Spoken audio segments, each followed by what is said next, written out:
Cette loi du 24 mai 1872 est importante à plusieurs titres.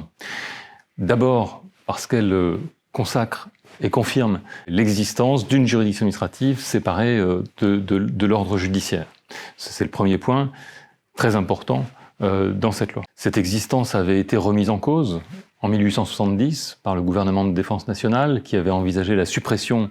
du Conseil d'État, mais aussi celle des conseils de préfecture, les ancêtres de nos tribunaux administratifs. La deuxième raison pour laquelle la loi du 24 mai 1872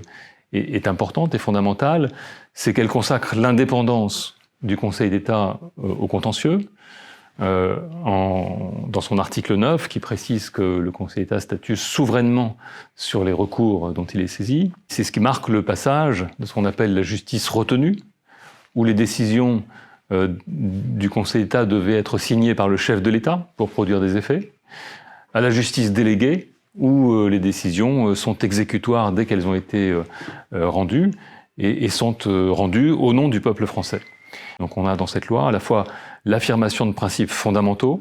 ceux qui font l'essence de la juridiction administrative, son indépendance, et puis les différentes garanties que la loi de 1872 apportait sur le fonctionnement interne du Conseil d'État et la manière de garantir à la fois l'indépendance et l'impartialité dans les décisions qui sont rendues.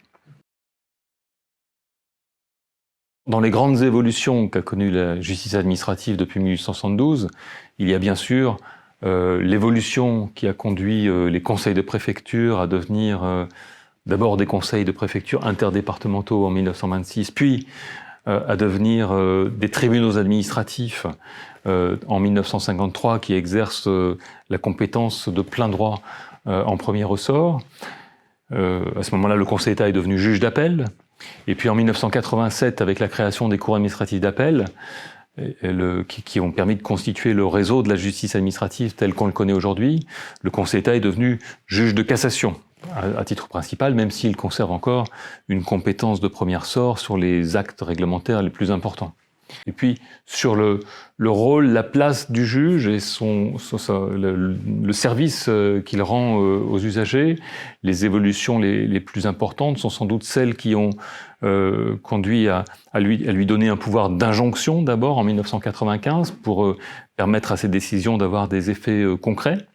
Et puis celles qui, à partir de l'an 2000, lui ont permis d'être un juge de l'urgence avec l'introduction du référé, dont on voit aujourd'hui à quel point il répond aux attentes, aux besoins des citoyens qui ont besoin d'avoir des réponses rapides dans les situations dans lesquelles des actes de l'administration mettent en cause des libertés fondamentales.